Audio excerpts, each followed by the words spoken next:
هذا واحد طاح دابا هنايا والاخر طاح في الجهه الاخرى. يا ربي السلام.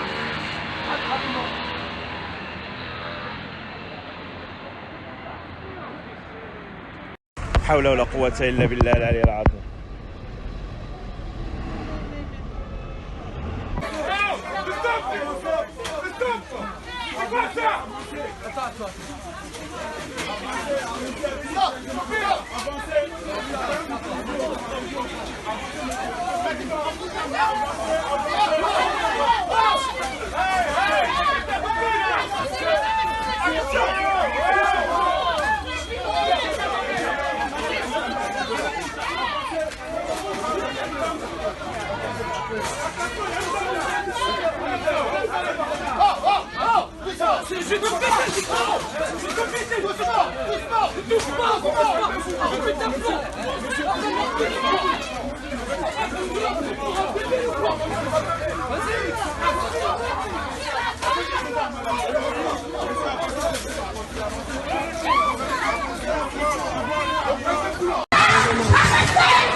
Non, n'importe quoi. Pour de la viande.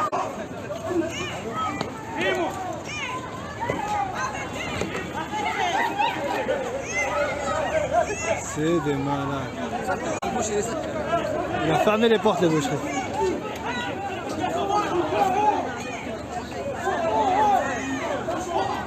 C'est que le début.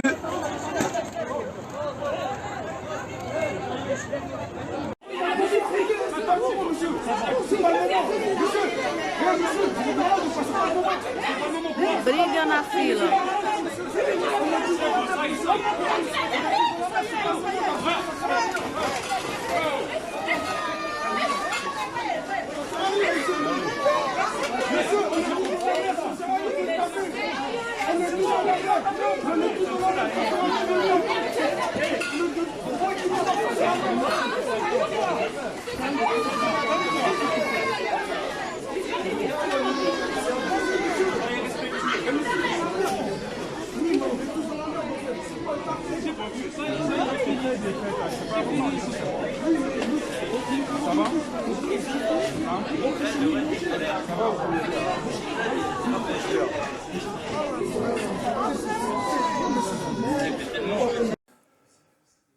Bonjour à tous et à toutes, mercredi 18 mars.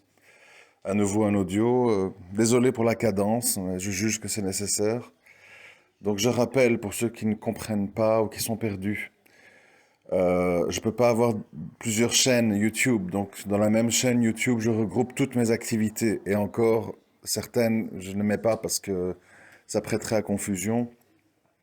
Donc il y a des audios qui parlent de tout ce qui tourne autour de la religion, qui sont intitulés Audio Abou Rayhan. Et il y a les audios comme celui-ci qui traitent de sujets qui intéressent les musulmans et les non-musulmans, c'est-à-dire santé, économie, etc., qui sont intitulés Audio Michael de Breda. Comme ça, ceux qui ne sont pas intéressés par la religion n'écoutent pas les audios Abou Rayhan. Et ceux qui ne sont pas intéressés par l'économie, la santé, etc., n'écoutent pas les audios Michael de Breda. Je ne veux pas vous faire perdre votre temps ou vous tromper en vous incitant à écouter des sujets qui ne vous intéressent pas. Ceci étant dit, bon, vous avez l'habitude avec moi, je souffre énormément. C'est très difficile, hein. C'est un peu mon lot depuis l'adolescence. Je souffre de voir plein de choses, plein de choses, plein de comportements. Alors bon, j'ai encore un peu de pitié pour les gens d'en bas, comme on dit. Tous ces jeunes qu'on voit sur Snapchat et ailleurs, par le Coran de la Mecque, etc. Je vais sortir, personne m'enferme chez moi. Enfin, on voit plein de trucs comme ça. Des musulmanes, entre guillemets, qui font des tweets sur leurs sourcils qu'elles vont épiler à la façon de Portman, l'actrice Portman. Enfin, voilà. Bon, ça, qu'est-ce que vous voulez? Chacun son niveau, chacun son degré de compréhension. Ça, c'est un problème que j'ai déjà dénoncé souvent. Ici, maintenant, on a un autre problème. Bon, c'est vrai que ça concerne un peu les musulmans, mais bon, vous inquiétez pas. C'est juste parce que je dois dire ce sujet-là. Ce qui est le plus catastrophique, le plus révoltant, c'est de voir nos frères qui ont énormément d'abonnés, qui sont donc des prédicateurs avec 20, 30, 40, 50, 60 000 abonnés et des vidéos avec des centaines de milliers de vues, qui ne font absolument pas leur travail, qui ne font absolument pas leur travail. Ils se contentent de diffuser des audios expéditifs, réducteurs, minimalistes, dans lesquels on se contente de dire « calmez-vous, restez chez vous, tout va bien se passer, il n'y a pas de souci, cessez de stresser, cessez d'aller sur WhatsApp, Twitter, ça va vous angoisser pour rien, faites des invocations et tout va rouler. Ciao, bonsoir, portez-vous bien. » Voilà, mission accomplie, je peux retourner dans ma grotte. Par contre, quand on parle de sujets complètement insignifiants, qui ne demandent aucun commentaire, les burkinis, les machins, les Zemmour, est-ce qu'il dit, là on s'étale dans des centaines de vidéos, perte de temps. Bon, ici nous sommes face à une situation grave. Je dis grave parce que moi je suis surinformé. Vous le savez, si vous me connaissez depuis des années, vous connaissez mon problème entre guillemets. Donc je suis HPE, donc je souffre en fait d'un besoin de nourrir mon cerveau constamment. Donc je suis surinformé. J'analyse, je lis, je compare, je parle. Évidemment, quand on creuse, on comprend. Quand on creuse, on comprend. Il y a des dizaines et des dizaines de témoignages d'infirmières qui circulent, qui exposent la gravité de la situation. Il y a des gens jeunes qui meurent. C'est pas qu'une affaire de vieux. Il y a des gens jeunes qui meurent. Beaucoup de gens jeunes qui meurent. Alors, allons droit au but. Je m'excuse d'un peu tourner autour du pot parce que je suis émotionnellement fatigué, évidemment. Fatigué non seulement par les informations, mais ça, disons, c'est le moins pénible. Je suis surtout fatigué par l'arrogance et l'incompétence de gens qui se disent être des références au niveau de la religion. C'est catastrophique. Mais bref. Donc, revenons aux bases. Revenons aux bases, s'il vous plaît.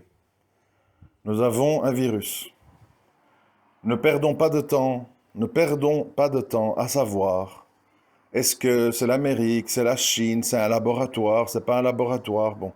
Ça, on ne le saura jamais, c'est comme le 11 septembre et tous les autres sujets. S'il vous plaît, ne perdez pas trop de temps là-dedans. C'est pas ça qui est important. Ce qui est important, c'est que faire. Ce qui est important, c'est que faire. Alors, la première chose à faire, c'est renforcer votre système immunitaire. Mais ça, il faut le faire toute l'année, normalement, vous comprenez? Il ne faut pas attendre les maladies. Comment on renforce son système immunitaire? Surdosage en vitamine C, minimum 1000 mg par jour. Surdosage en vitamine C, minimum 1000 mg par jour. Propolis, gelée royale, citron, gingembre, ail, etc. Faites des recherches. Vous avez Google comme moi, hein, vous n'êtes pas incapable. Renforcez votre système immunitaire. Ça, c'est le plus important parce que ça veut dire que toute l'année, contre ce virus et les autres virus, vous aurez un système immunitaire qui va réagir et qui va combattre les virus. Ensuite, bien entendu, mais ça c'est de nouveau valable toute l'année, surtout pour nous les musulmans, évitez les rapports humains inutiles, les contacts rapprochés, les poignées de main, les bises, etc. Pour certains, ce n'est pas une nouveauté. Et en effet, rester dans sa demeure, et avoir des activités est la meilleure des choses à faire. Troisièmement, et c'est là où moi ça m'a vraiment, ça me fait du mal, mais c'est pas grave. Depuis 2 semaines, je hurle à m'éclater la gorge partout autour de moi, et on me répond par des blagues, si pas des insultes. J'ai dit, faites des réserves de façon à ne pas être obligé de sortir dans un climat de violence. Je parle français, je ne parle pas chinois. Je répète, faites des réserves de façon à ne pas devoir sortir à l'extérieur dans des climats de violence. Les vidéos de violence circulent par dizaines sur Twitter, on ne vous les montre pas à la télévision.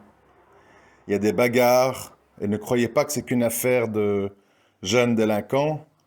On voit des mamans voilées qui se frappent dessus, qui se jettent par terre, qui s'arrachent les paquets, etc., etc. Vous connaissez la nature humaine. Vous connaissez la nature humaine. Et vous savez que le vernis catholique ou musulman est un vernis. Dès que le vernis saute à cause des émotions et de la peur, on se retrouve devant les bas instincts humains de survie. Il faut arrêter de rêver et de vivre dans une bulle ou dans ses livres et de croire que nous sommes à l'époque des compagnons, à l'époque des bienfaiteurs, des saints et des bonnes sœurs, des couvents ou de je ne sais pas quoi. On est dans une époque d'extrême individualisme, d'extrême égoïsme, d'extrême ignorance. Et nous sommes aussi à une époque, moi je le dis, je l'ai écrit, donc je l'assume, où je dis, oui, c'est vrai, monsieur les racistes, oui, c'est vrai, la plupart des actes d'incivilité sont commis par des gens d'origine étrangère.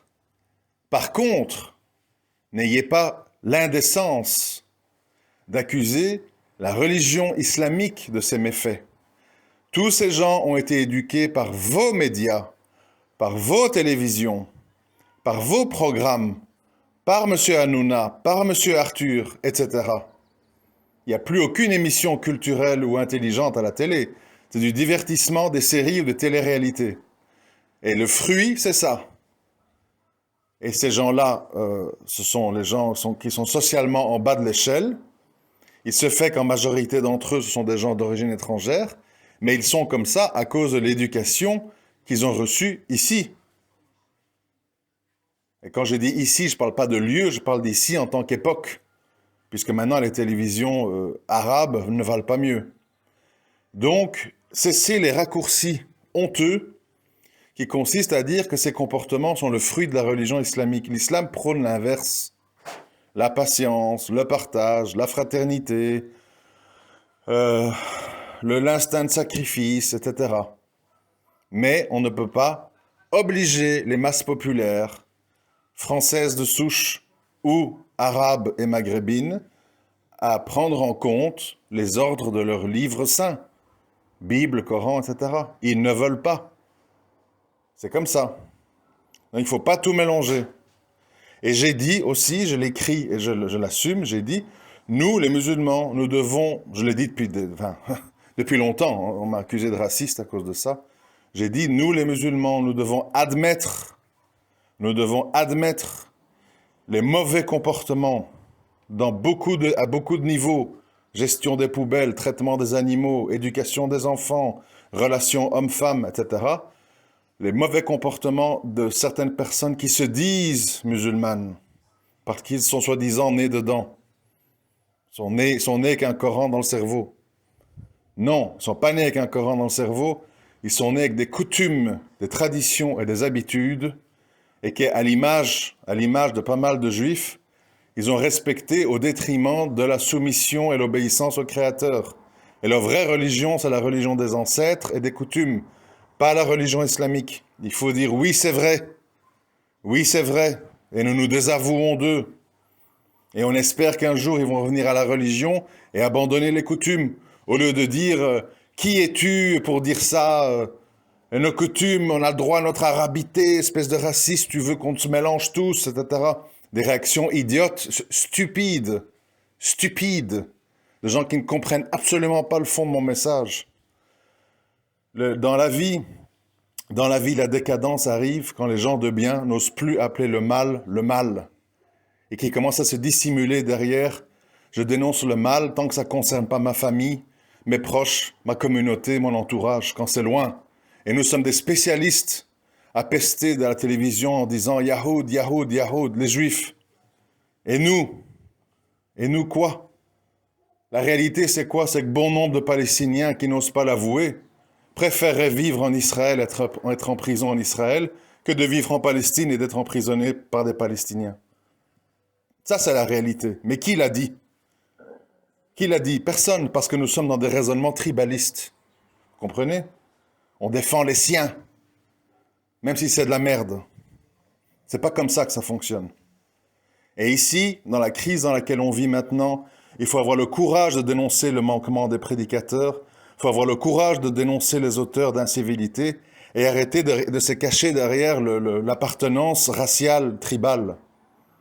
Le bien, c'est le bien, le mal, c'est le mal, d'où qu'ils viennent.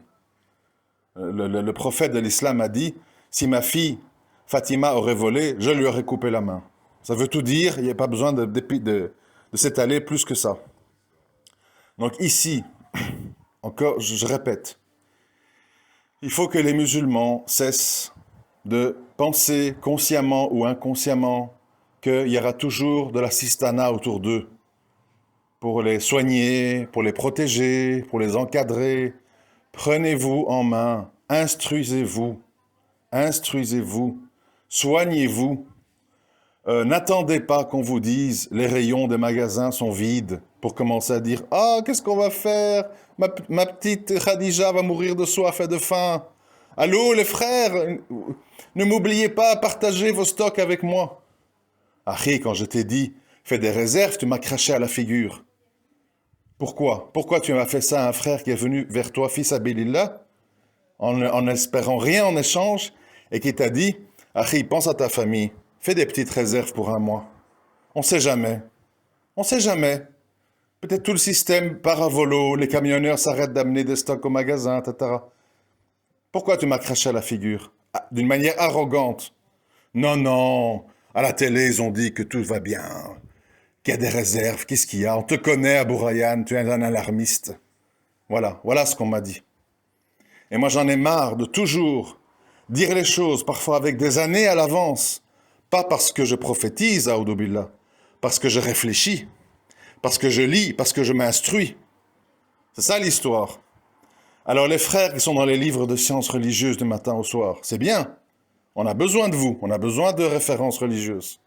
Mais on a aussi besoin de gens qui sont multitâches, multisecteurs. Aujourd'hui, au niveau de l'analyse géopolitique, économique, stratégique, et maintenant médicinale, c'est le vide.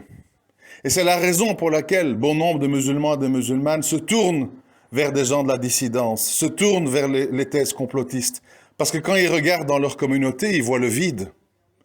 Ils voient le vide, ils voient des gens qui sont incapables de répondre, qui ne disent que des lieux communs, des banalités.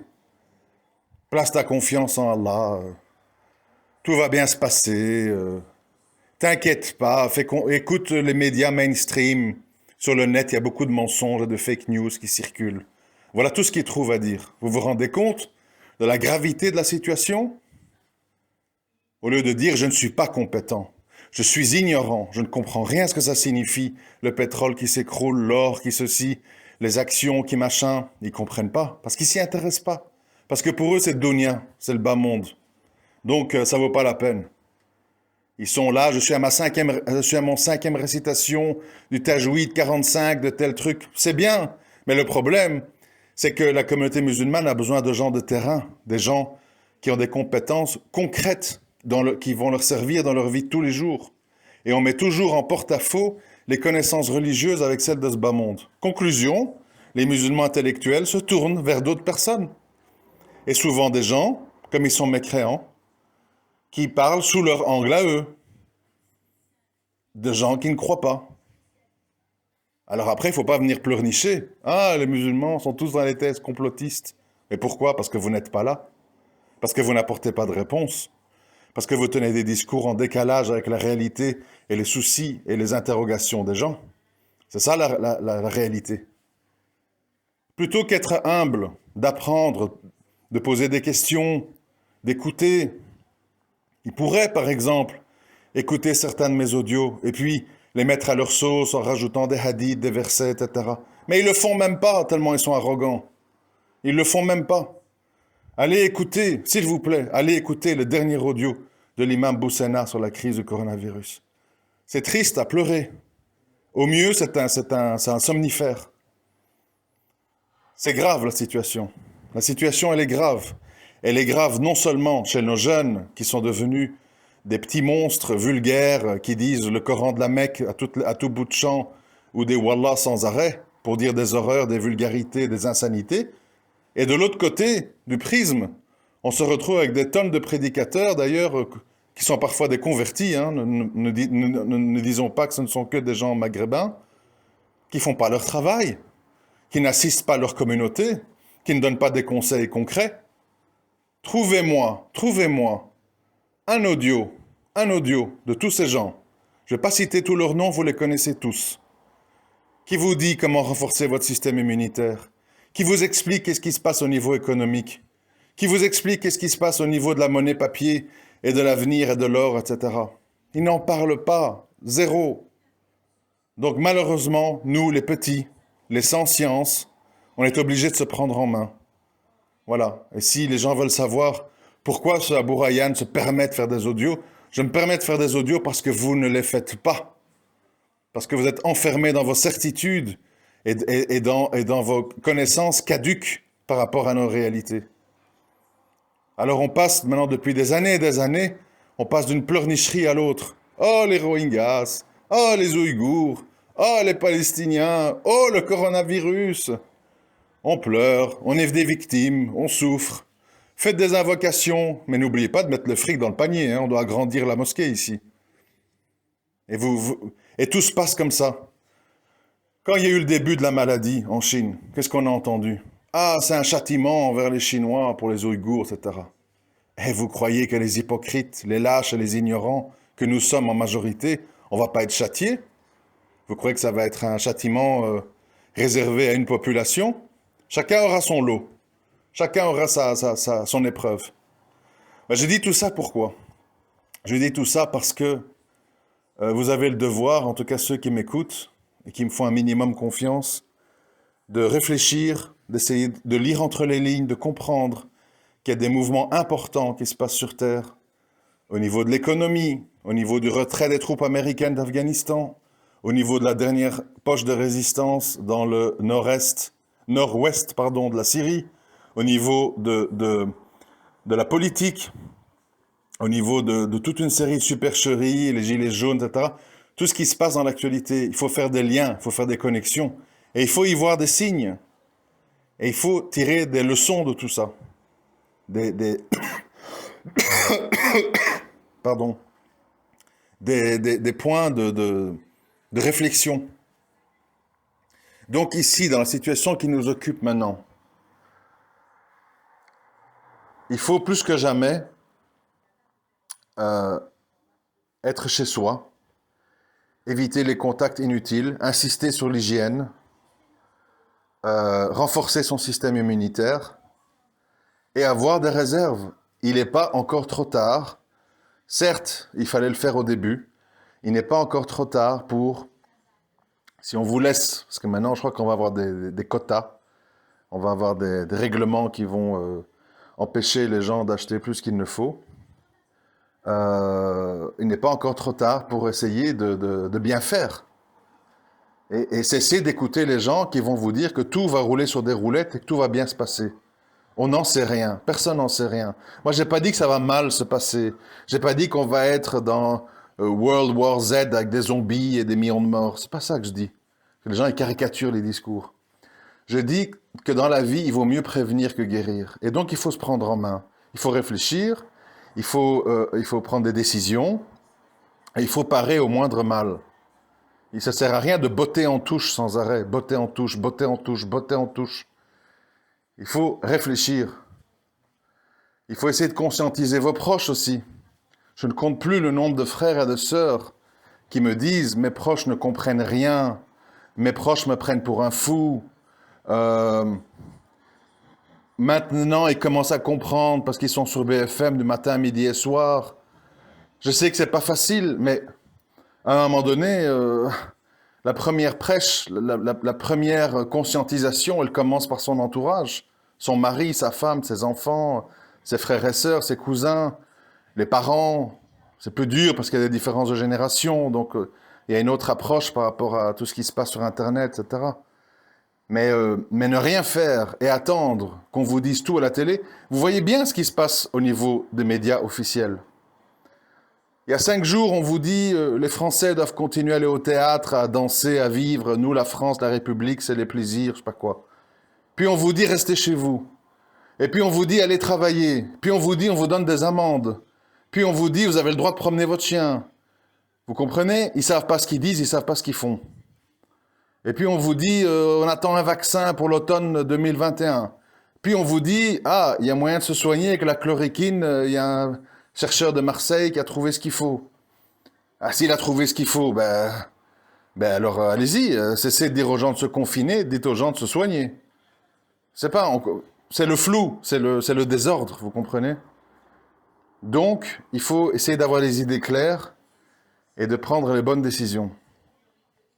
Je m'excuse pour mon ton un peu décousu, mais c'est parce que vous imaginez pas en fait à quel point je suis enseveli de commentaires ou de messages privés, moqueurs, insultants, rabaissants, et en majorité venant de musulmans, hein, soyons clairs. Hein.